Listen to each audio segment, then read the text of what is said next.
C'est l'heure du rendez-vous avec vos experts Serre France Maine-et-Loire sur Oxygène Radio. De retour sur Oxygène Radio avec le rendez-vous Serre France Maine-et-Loire. Michel Besançon, bonjour. Bonjour Laurent. Michel, nous parlerons aujourd'hui de fonds de solidarité, de financement par Amélie.fr. Nous parlerons un petit peu du monde agricole. Nous aborderons de futurs contrôles qui pourraient arriver dans les entreprises. Et puis on terminera par le nouveau point sur un point sur lequel vous voulez insister, que sont ces nouveaux modes de consommation dorénavant.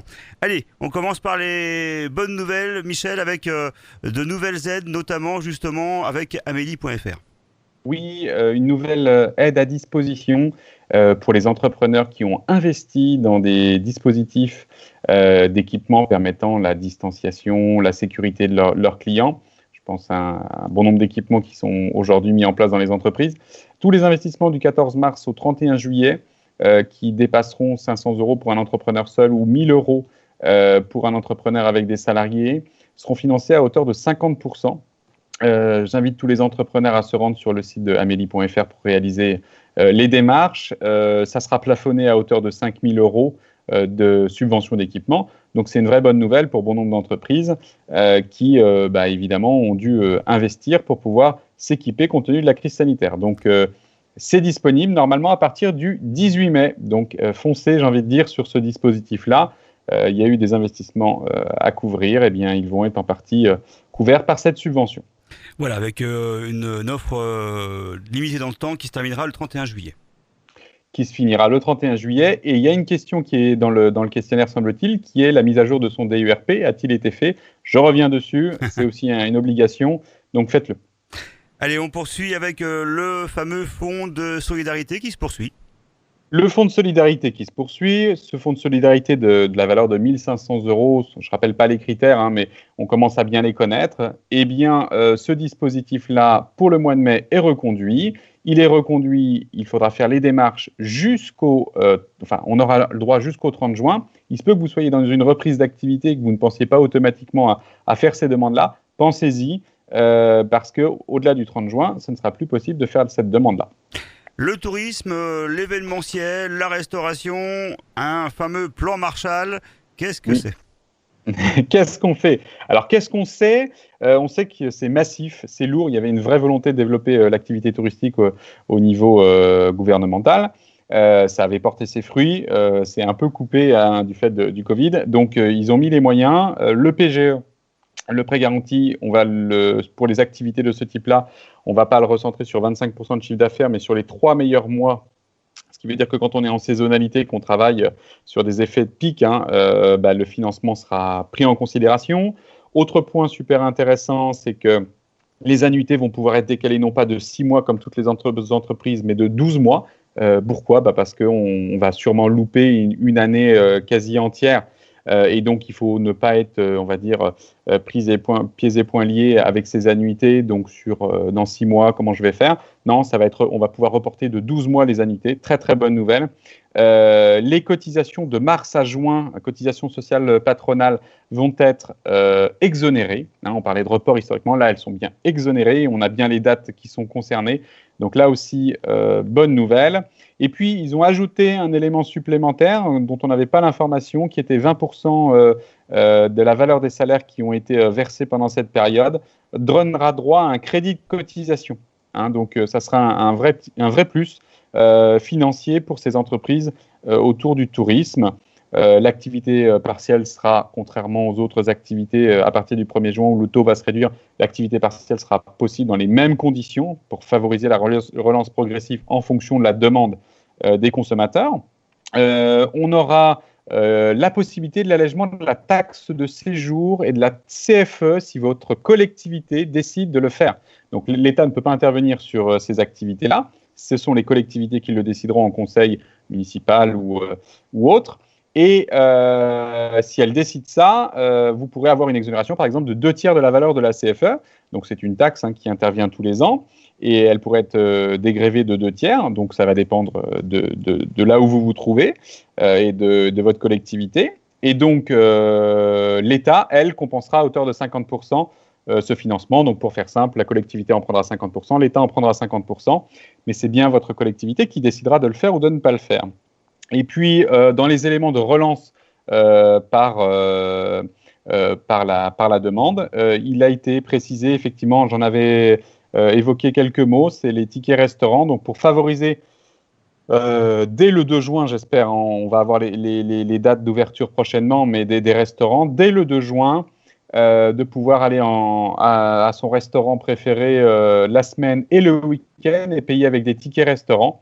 Donc on savait que le week-end, ce n'était pas possible. Maintenant, ça va être possible. Et le plafond ne va pas être de 18 euros, mais il va passer de 19 euros, il va passer à 38 euros. Pourquoi ? Parce qu'il y a beaucoup de tickets restaurants qui n'ont pas été utilisés et on veut que ces tickets restaurants-là soient bien réorientés vers les restaurateurs qui en ont bien besoin parce qu'effectivement leur activité est totalement arrêtée et que la relance, on ne sait pas exactement à quel niveau elle va être. Donc utilisons nos tickets restaurants semaine et week-end avec des niveaux élevés pour pouvoir relancer cette économie-là. Voilà, allez, allons manger. Allons manger et allons voir nos restaurateurs. Allez, on poursuit avec quelques infos pour l'activité agricole. Oui, l'activité agricole, alors, elle vit plutôt elle n'a pas subi immédiatement les conséquences de la crise. Elle s'est beaucoup concentrée sur la production et heureusement, ils ont été là pour nous tous. Et il y a 2-3 secteurs qui ont été immédiatement impactés, c'est notamment l'horticulture qui était en pleine production et en pleine livraison pour les jardineries qui ont été fermées. Donc le secteur de l'horticulture a été impacté très lourdement. Et aujourd'hui, on identifie que la viticulture est aussi très touchée. Pourquoi ? Parce que la consommation et les achats, on va dire, sur la viticulture se sont fortement réduits. Il y a aussi un plan de 140 millions d'euros mis à disposition par le gouvernement pour la distillerie, qui ne donne pas complètement satisfaction au monde viticole, mais en tout cas qui est déjà un premier pas. Ce qu'on peut dire aussi, c'est que tout l'ensemble de la chaîne agricole va subir les conséquences plutôt a posteriori. Donc, il y a des choses qui sont mises en place, et notamment la première des choses, c'est au niveau de la santé, les agriculteurs, horticulteurs, viticulteurs qui seraient touchés eux-mêmes par le Covid. L'entreprise ne peut pas fonctionner s'ils ne sont pas là, et s'ils venaient à être malades, il y a une allocation qui est mise à disposition de la valeur de 112 euros par jour qu'il faut demander auprès de la MSA pour pouvoir permettre le remplacement quand s'ils seraient malades ou absents. Il y a aussi un gros point névralgique au niveau de l'agriculture aujourd'hui, c'est que du fait de la fermeture des frontières, travailleurs étrangers ne peuvent pas forcément venir et donc on a énormément besoin de main-d'œuvre. Et donc là, effectivement, il y a des plateformes de mise à disposition, on va dire, de ressources par le ministère du Travail ou par Pôle emploi qui sont mis à disposition. Donc, si vous avez besoin soit de mettre à disposition des ressources, soit que vous en avez besoin, utilisez ces plateformes qui sont importantes. On sait que le monde agricole est structuré dans une logique coopérative pour bon nombre de structures. Donc, il y a des AG qui sont souvent à des clôtures 31-12. Il faut savoir que là aussi, ça a été simplifié sur le plan juridique. Le présentiel n'est pas obligatoire. Les consultations écrites ont été permises. Je pense évidemment aux grandes coopératives qui existent, mais les CUMA. Donc, les CUMA, ce sont des associations d'agriculteurs qui ont vocation à mettre du matériel en commun pour réduire les coûts. Et donc, ces CUMA-là peuvent faire des AG selon des consultations écrites pour pouvoir tenir les AG en bonne et due forme. Et puis, il y a un point aussi important, c'est au niveau des éléments, on va dire, de trésorerie qui pourraient aussi chuter. Il faut savoir que les agriculteurs ont la faculté, compte tenu de la saisonnalité et des risques météorologiques, d'ajuster les revenus, ou quand il y a des bonnes années, de faire des provisions et ensuite de les affecter. Il y a ce qu'on appelle la DEP. Je ne rentre pas dans le détail, les agriculteurs voient bien de quoi je parle, mais ils vont pouvoir affecter éventuellement les pertes de chiffre d'affaires liées à ces activités-là, liées au Covid-19 sur les provisions qu'ils auraient pu faire. Donc là aussi, c'était une bonne nouvelle. Forcément, ce n'était pas prévu dans les textes, ça a été recalé. Et puis, autre point important, les agriculteurs font des déclarations PAC pour pouvoir bénéficier, on va dire, d'aides. Ces déclarations PAC, normalement, étaient prévues jusqu'au 15 mai. Elles ont été prolongées jusqu'au 15 juin. Nous, on intervient beaucoup sur ce secteur-là. Toutes les déclarations qui ont pu être faites ont été faites au 15 juin en visioconférence.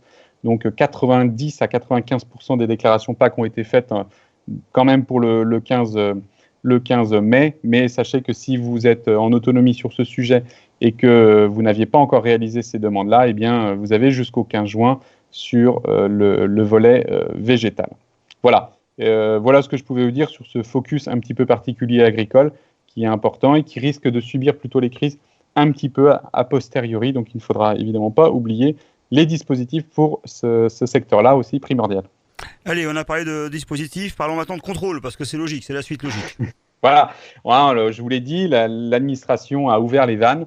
On s'en félicite, il n'y a pas eu beaucoup de problèmes administratifs sur ce sujet. Cependant, il a été reprécisé que la Directe, qui a autorisé, on va dire, toute l'activité partielle, allait procéder à des contrôles forcément ciblés, puisque c'est assez simple. Quand vous êtes un café-restaurant, on ne va pas beaucoup vous contrôler. Si vous avez mis en place l'activité partielle, c'est que si vous étiez fermé, vous ne pouviez pas faire autrement. Par contre, il y a des activités de service qui n'ont pas forcément, on va dire, qui ont pu faire appel à l'activité partielle et qui posent question des fois parce que il y a des salariés qui continuent de travailler alors qu'ils sont en activité partielle. Donc, clairement, l'État a dit nous, on est prêt à soutenir les entreprises qui en ont besoin. Donc, il y a déjà un point important en tant qu'entrepreneur, c'est qu'on a le droit de se tromper. Ce n'est pas un problème, mais on dit souvent faute à moitié pardonnée. C'est la même situation au niveau de l'État. Aujourd'hui, il y a un droit à l'erreur qui existe. Si vous considérez que vous êtes peut-être un peu trompé dans l'organisation, vous pouvez l'identifier tout de suite auprès de la Directe. Et donc, à ce moment-là, vous n'aurez pas de sanction. Si par contre, c'est la Directe qui vient vous chercher et qui peut prouver que vous avez réalisé des fraudes, vous risquez des sanctions pénales. Quand on dit pénal, c'est la notion de prison, c'est pas neutre. Des amendes de 30 000 €, le remboursement des aides et surtout l'exclusion des aides d'une manière générale durant 5 ans. Donc, attention, si vous pensez avoir fait une erreur significative, il vaut mieux peut-être se renseigner, de savoir ce que vous aviez le droit de faire ou pas faire. Il y a 2 types d'erreurs qui peuvent intervenir. C'est d'avoir fait travailler vos salariés alors que vous étiez en activité partielle. Donc là, attention, c'est caractéristique. Et puis, vous trompez dans la demande d'indemnisation. Si vous êtes trompé dans la demande d'indemnisation, dans le chiffrage, c'est-à-dire, on n'est pas tous des professionnels du droit social. Et donc là, si vous êtes dans un cas pareil, faites-le vérifier, comme ça, vous vous assurez. Puis, préalablement, si vous faites contrôler dans 1 an, vous ne saurez plus forcément ce que vous avez fait il y a depuis 2 ou 3 mois. Moi, ce que j'encourage, c'est à expliquer et à conserver la façon dont vous avez procédé et quelque part les causes qui ont provoqué ça. Gardez les justificatifs, gardez les modalités de calcul que vous avez mis en œuvre. Les demandes d'indemnisation, si elles ont été faites par un expert comptable comme ça se passe chez nous, voilà, c'est fait, c'est bon. En général, le bulletin de paye a été réalisé aussi par le cabinet. La demande d'indemnisation dans la foulée, si c'est le cabinet qui l'a réalisé, voilà, ça c'est nickel. Si par contre c'est vous qui avez fait ces démarches-là, peut-être par anticipation, vérifiez si vous avez bien réalisé les choses. Ça vous évitera éventuellement quelques déconvenues et de régulariser immédiatement. Donc effectivement, ne nous faisons pas peur. Dans beaucoup de cas, il n'y a pas de problème. Mais si vous avez un doute, renseignez-vous peut-être auprès d'un professionnel qui connaît suffisamment le sujet pour être sûr que vous ne soyez pas ennuyé sur ce genre de choses en cas de contrôle qui interviendrait, on va dire, dans quelques mois, voire peut-être années. Il y a un délai de prescription qui est plutôt long. Allez, on poursuit avec de nouveaux modes de consommation qu'il faut absolument appréhender, Michel. Oui, on en a parlé au moment du confinement parce que c'était quelque part obligatoire, c'est-à-dire que les gens n'avaient pas d'autre choix que de consommer par l'intermédiaire des réseaux, du web et autres. Et bon nombre d'artisans, de commerçants, de professionnels d'une manière générale qui sont amenés à vendre leurs produits ou leurs services ont essayé de mettre en place des solutions de ce type-là. Je pense que c'est une bonne nouvelle. On a un taux d'équipement, on va dire, de digitalisation de son offre qui est assez faible en France. Cependant, avec cette période de confinement, les comportements de consommation ont évidemment changé. Les grandes surfaces, notamment avec le déconfinement, ne vont pas forcément revoir autant de volume. Les artisans, commerçants, agriculteurs en lien avec les clients donc, doivent développer leur stratégie, on va dire, du digital, parce que le consommateur, même s'il a un affect autour de son commerce local, il veut la facilité, donc de pouvoir commander, puis après rendre en proximité, ça évidemment.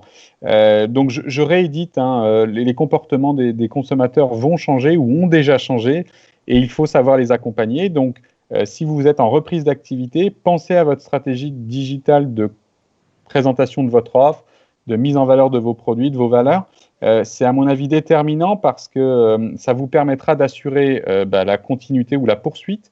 En revanche, il y a un point sur lequel dont il faut avoir conscience, c'est qu'un commerce, par exemple, un consommateur va prendre un produit, puis il va en voir d'autres et il va en acheter. Ce qui n'est pas forcément le cas sur le web, il vient chercher quelque chose, il l'achète et ça s'arrête là. Donc, on peut aussi avoir, les GMS, je pense, pourraient peut-être témoigner de cela, ça serait intéressant d'avoir leur avis. Mais je pense que les drives ne sont pas des moteurs de développement, on va dire, de croissance de chiffre d'affaires, plutôt l'inverse par rapport à un consommateur qui vient en local. Donc, il est important d'avoir cette stratégie-là sur ce sujet.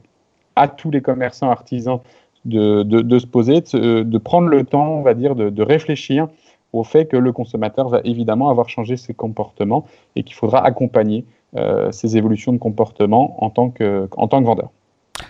Et bien là, je pense qu'on a fait le tour. Michel Besançon du SAF France Maine-et-Loire, d'autres choses à ajouter? Non, je pense que c'est bon. Non, c'est notre premier week-end de déconfinement qui se profile ou qui est passé. Donc, profitez-en bien. Je pense que c'est important. Et puis, je pense qu'effectivement, on va commencer à s'accoutumer progressivement à ce déconfinement et à ces nouvelles règles sanitaires. Donc, ça vient progressivement. Vous êtes tout beau en tout cas. Montrez-moi vos belles lunettes avant de partir. Ah oui, je suis désolé. Je peux pas partir à la plage, mais je vais quand même profiter du soleil. Bon week-end Michel, et puis rendez-vous évidemment la semaine prochaine. Au revoir. Bon week-end, au revoir Laurent. C'est l'heure du rendez-vous avec vos experts Serre France Maine-et-Loire sur Oxygène Radio.